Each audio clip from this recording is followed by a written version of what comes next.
Everybody loves a good plot twist, right? In fact, not only do readers really appreciate a great plot twist, but as authors, it's probably our favorite thing to write. When we have a major plot twist coming, major mic drop moment, that's like what we look forward to. We're excited to write it. We're excited for people to read it. But do your plot twists sometimes feel like they're a little too convenient? Like, of course you need them to happen. Of course that's what's going to happen in the story, but you aren't leading up to them well enough or believably enough. Do you worry that your reader might feel the same thing? Or that your events in your story feel like they're coming out of left field? Have you ever had anyone tell you that it just didn't seem realistic enough or believable enough? If that's ever happened to you, I know it can feel really embarrassing and you're not entirely sure how to fix it, but don't worry, that happens to a lot of authors. Lots of people struggle with this, and it's what I'm going to address today. There's some simple steps you can take to make sure that this doesn't happen to you. So stay tuned. Hi there, aspiring fiction author. Welcome to Fiction Author Business School. Do you want to write your stories with ease and confidence? Do you find yourself Googling how to write a fiction book or how to write a character arc? Do you want to create a fiction empire, but you can't even finish the story you're currently working on, and you find yourself doubting it will even be good enough? Hi, I'm Liesl. I too have been writing stories since I was just a kid. I wanted to do something about my fiction writing dreams, but got information overload every time I looked for writing help because there's just so much out there on the internet. I wanted confidence that I wouldn't disappoint my readers and a plan to publish regularly. I knew the foundation of any author career, including the marketing aspect, is a stellar and well-written story, but I didn't know how to be sure that my story was solid. I went on a journey to figure out what really makes readers tick and how to incorporate those addictive elements into my story. In this podcast, you'll find specific tactical fiction writing tips, solutions to writing more words more efficiently, and secrets to mastering your author mindset. So, put on your fuzzy slippers, grab a notebook and pen and some chocolate, and let's write some fiction. So I have struggled with this a lot too in my writing career. I would often, especially in the early days, write a story or come up with a story idea, and it made sense in my mind. I knew where I was going with it. I knew what I wanted the plot twist to be, and that I wanted to really shock audiences, but of course we want them to like our plot twists.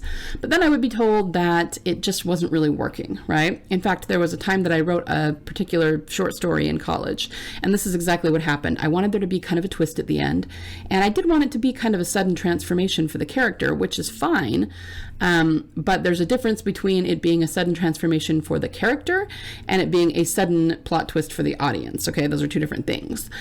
And so I was basically told, even though I wrote several iterations of the story, I was told by, the other students, the people who were critiquing it, even the professor, that the ending just kind of came out of nowhere and it wasn't really believable. And the problem was I was very new. I just didn't have the writing skill at the time to gradually drop breadcrumbs that would lead up to the ending, okay?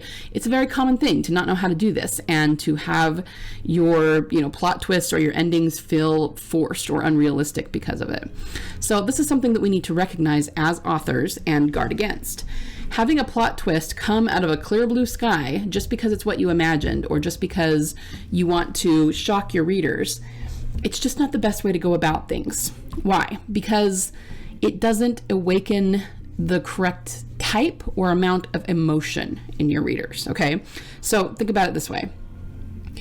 If a plot twist feels convenient, it's because you have not laid the breadcrumbs to get the audience invested enough and feel the emotion to get behind that plot twist. And it works the other way too.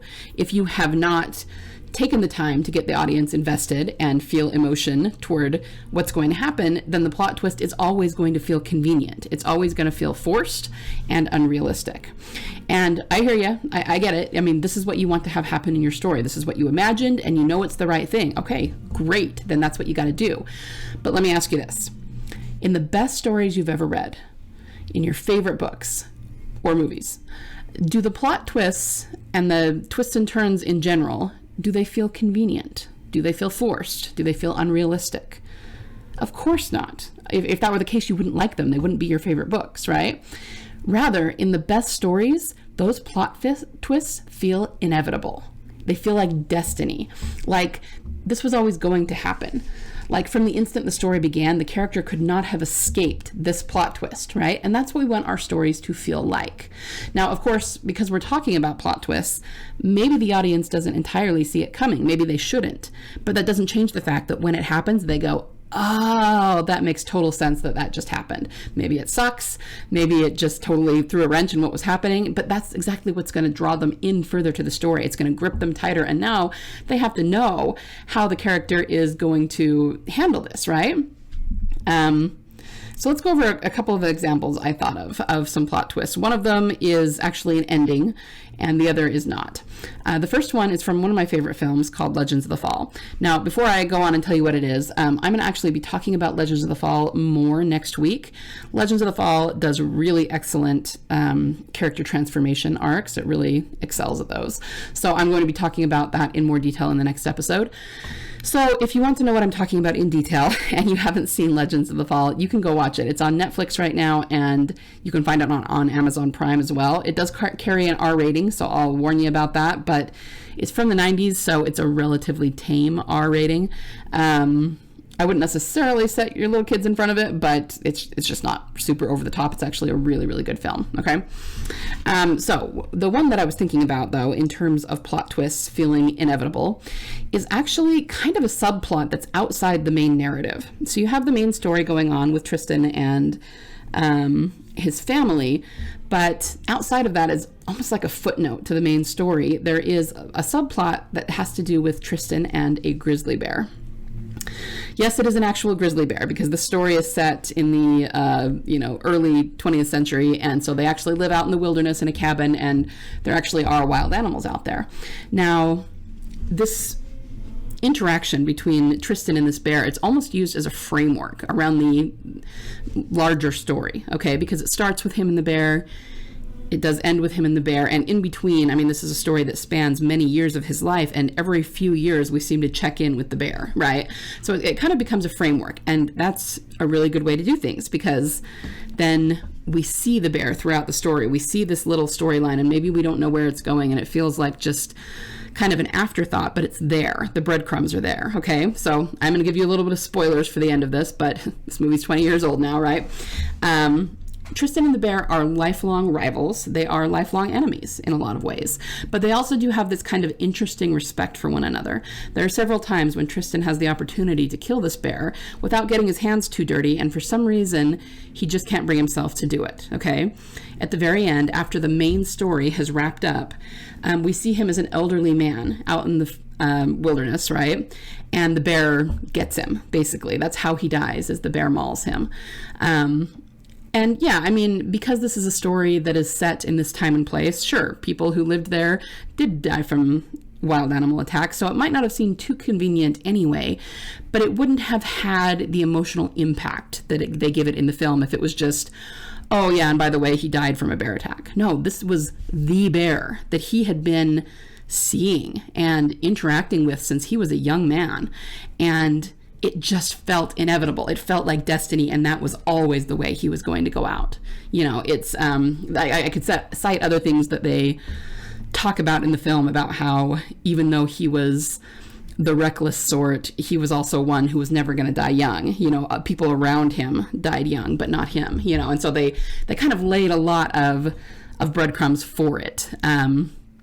But that's one I thought of because it could have felt a little bit convenient, and it didn't, because of the way they set it up, because of the breadcrumbs that they put in the story. It really did feel like it was always going to end that way, okay?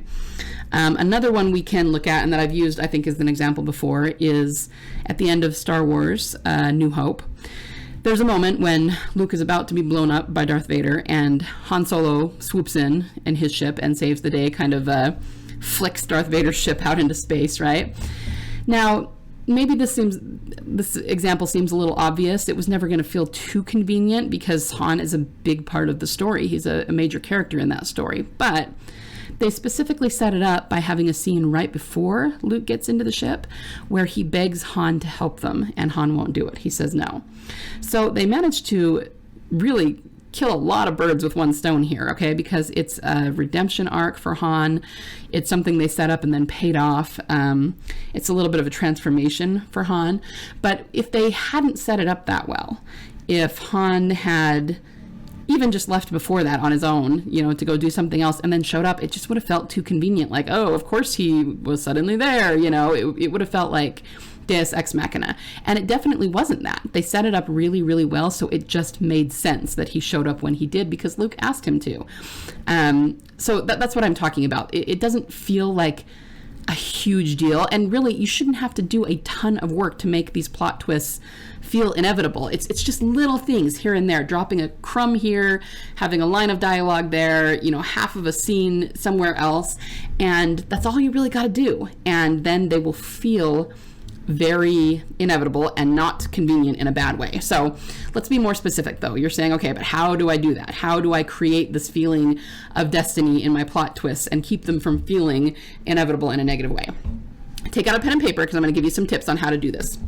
Tip number 1, don't pants it, have a plan. Now, before all you pantsers jump down my throat, I know that you pants and that's what you do and that's how you write, and more power to you. But my point is that with a plot twist, you really do have to map out how you're going to get there. So go ahead and pants your first draft, or do whatever it is that you always do to, you know, figure out your story. Go for it. Then after that, go back and make sure you have a plan. Make sure you're dropping breadcrumbs. Make sure you have a framework so that the plot twist or the ending or whatever it is that you're dealing with does not feel inevitable. So going back to my short story that I wrote in college, once I had the story figured out, I should have gone back and laid some breadcrumbs, some backstory, some things that made it obvious that if X, then Y, and that way when the plot twist happened, it just felt like, oh, that's where they were always going with it to the audience, okay? So make sure you have a plan, especially if it's a big plot twist, especially if it's something that you're worried might feel convenient. You're probably right. If you're worried about that and you're feeling that way, then you're probably right that it is going to feel convenient if it comes out of left field. So the more you feel that way, the more you need to make sure that you have a plan and that you lay breadcrumbs and foreshadows for that plot twist, okay? The second tip is this: cause and effect. Cause and effect, people, okay? Your stories and the events and the scenes in your stories need to be written from a cause and effect standpoint, meaning it shouldn't be this happens, then this happens. It should be this happens, therefore this happens. This happens, and so this happens. Okay, one thing needs to lead to another. That will inevitably make something feel like it was always going to happen because there was nothing convenient. There was nothing that came in from the outside and completely knocked something off its axis, you know? So make sure that you go through your scenes and make sure that one is causing another. Now, this is something that takes a little more time if you haven't done this before, but make sure that in each scene, how do I say this? Any given scene is a reaction to what happened in the scene before. Okay, so one has to cause the other. If you do that one thing alone, you're never going to have a problem with something being too convenient because one thing will always cause another, and that's the opposite of convenience. That's cause and effect, right? And if you're still a little bit lost and don't know where to start to make sure that these don't feel too convenient, then start with the end in mind. Okay, this is the third tip. Start with the end and reverse engineer it because you know where you want to end up. You know that you're going to have this plot twist in, say, the third act, okay? But if you don't know how to get there, then start there and reverse engineer. Okay, in order for this to happen, what needs to happen before that? Okay, well, the character needs to do this. They need to make this decision. They need to go to this place, you know, and then you can figure it out from there. Okay, starting with the end in mind is probably the most effective way to make sure you get where you're going without too much trouble. Okay, so once again, let's recap those. Number 1, don't pants it, have a plan. Even if you pants it first, when it comes to the actual plot twist, you need to plan it out, okay? Make sure that the steps to the reveal are intentional on your part. Number 2, cause and effect. Make sure that one scene causes another, that the later scenes are effects of what happened in previous scenes. And plan this out, again, intentionally. You have to plan your fiction intentionally, okay? And number 3, start with the end in mind and reverse engineer. And that will really help you get a clearer picture of what needs to happen so that you can arrive at that plot twist without too much trouble and without it feeling like it just came out of a clear blue sky. Okay?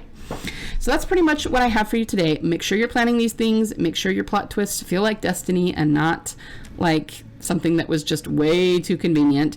If you can do that, if you can make your plot twist feel like destiny, you will have loyal readership for life. I promise you that. Okay?